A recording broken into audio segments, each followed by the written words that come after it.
Hi everyone. How are you doing? Okay, welcome back to English class with me, Mr. Naga. Okay, for today's lesson, we are going to focus for year 6 students. Okay, if you can see on the screen, this is your textbook. So we are going to use textbook today for our lesson. Okay, this is your front cover. Okay, let's move on. We are still under our first unit, Unit 1, which is Reading a Window to the World.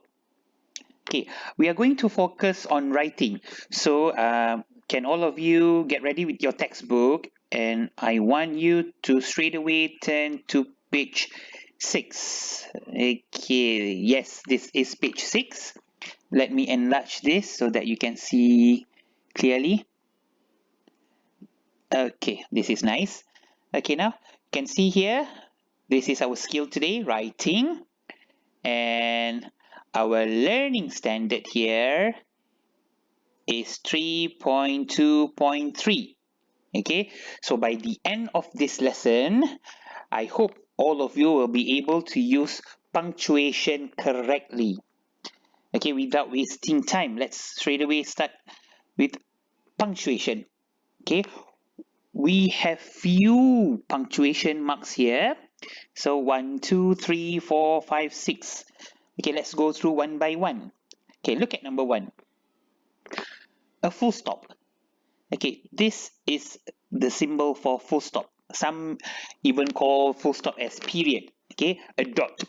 Okay, when do we use full stop? It is placed at the end of a complete sentence. Okay, when you write a complete sentence and when you end the sentence, you must put a dot. Okay, we call the dot as full stop.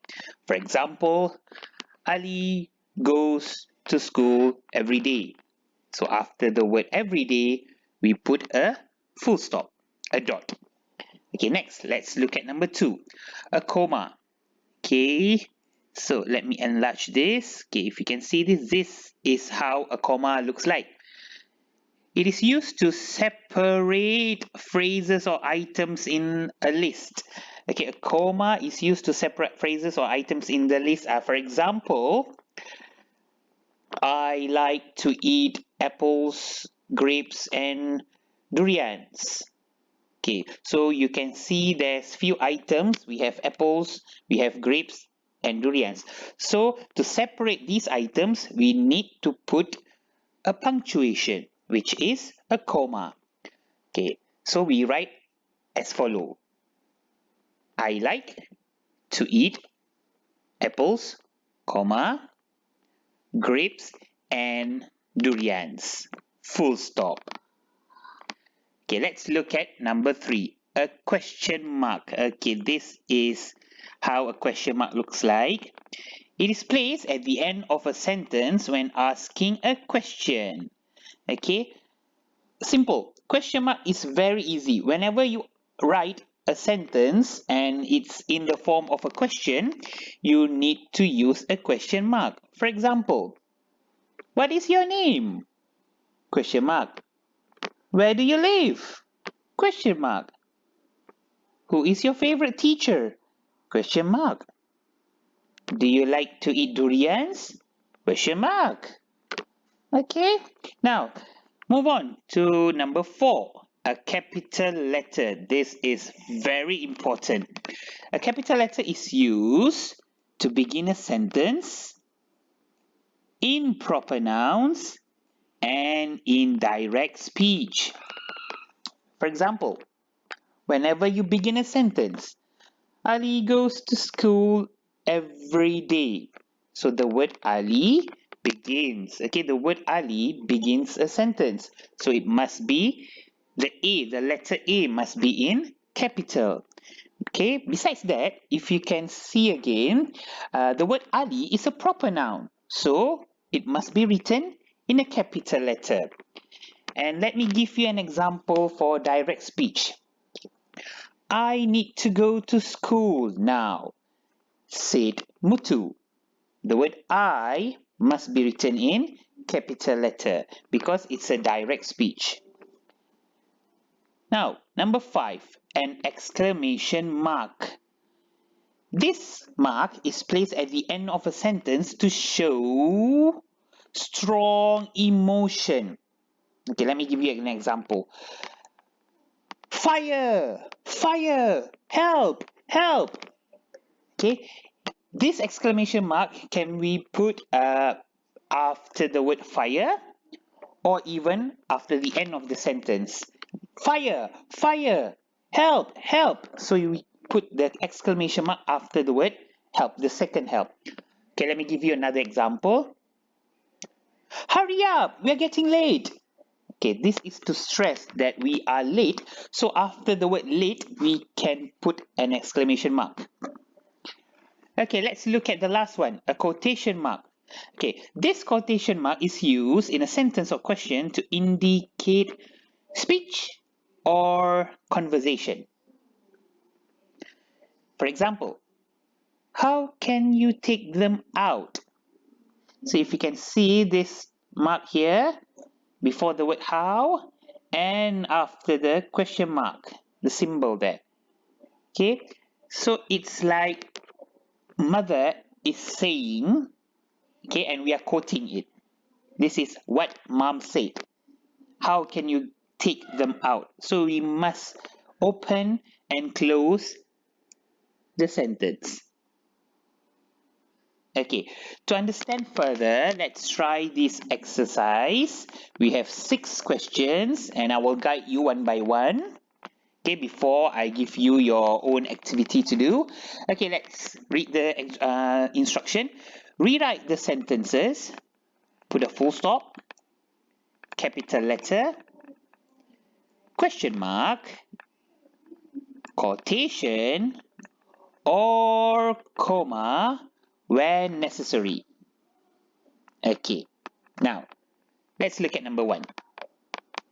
Tan and his wife Jenny lived in a village by the seaside.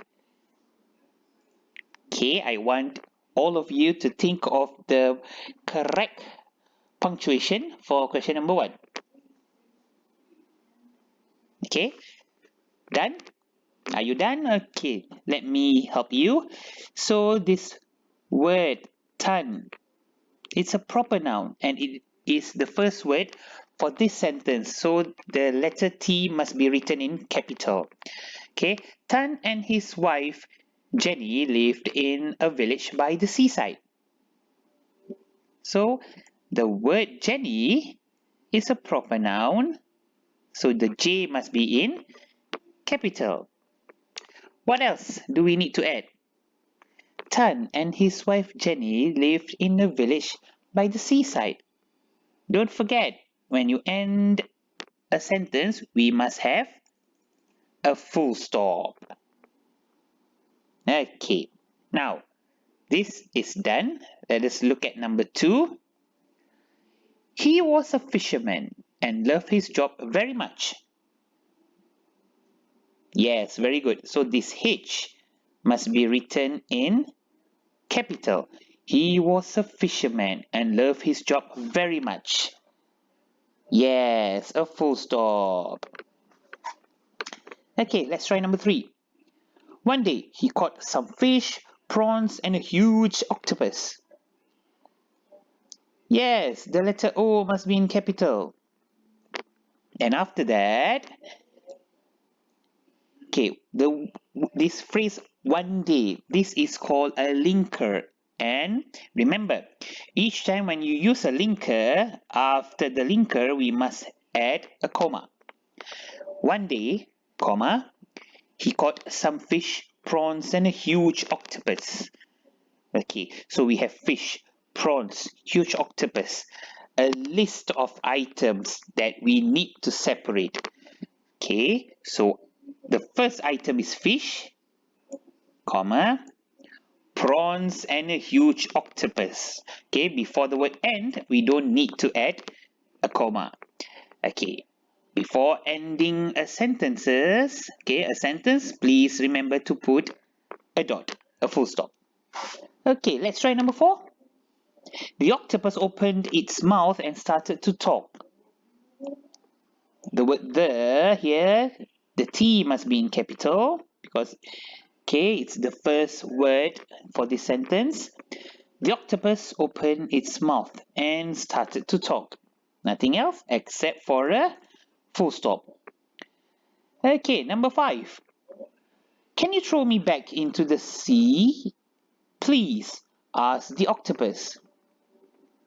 Yes, this is very easy. C must be written in capital. Okay, look at this sentence. Can you throw me back into the sea, please? Asked the octopus. Okay, this is a question. So, when you write a question, we must have a question mark. Can you throw me back into the sea, please? So, we put a question mark here. Okay, and before that, okay, if you see the word please in a sentence, okay, can you throw me back into the sea? Before the word please, we must add a comma. Okay, can you throw me back into the sea, please? Asked the octopus. Okay, this, okay, is a speech or a conversation, so we must have a quotation. So unquote this. Open and close. Okay, asked the octopus. Full stop. Number 6. He agreed when the octopus granted his wish. So he, the H must be in capital. He agreed when the octopus granted his wish.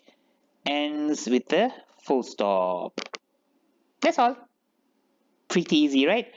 Okay, so we are done with the meanings of the punctuation marks, and we have done 6 questions. Now, I want you to look at this passage. Okay, let's write the instruction. Rewrite the passage using correct punctuation in neat cursive writing. Okay, I don't want you to write in cursive writing. I'm going to just focus on punctuation. So what I want you to do is, you take your notebook.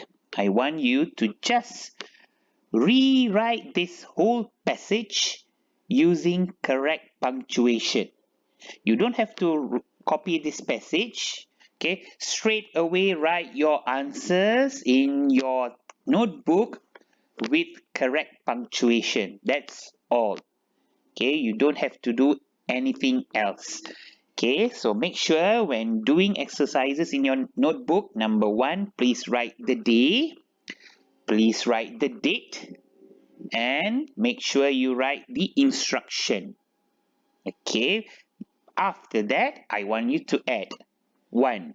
Skill, writing, punctuation, and after that, straight away write your answers. Okay, that's all from me for today. We will see you soon. Till then, bye-bye.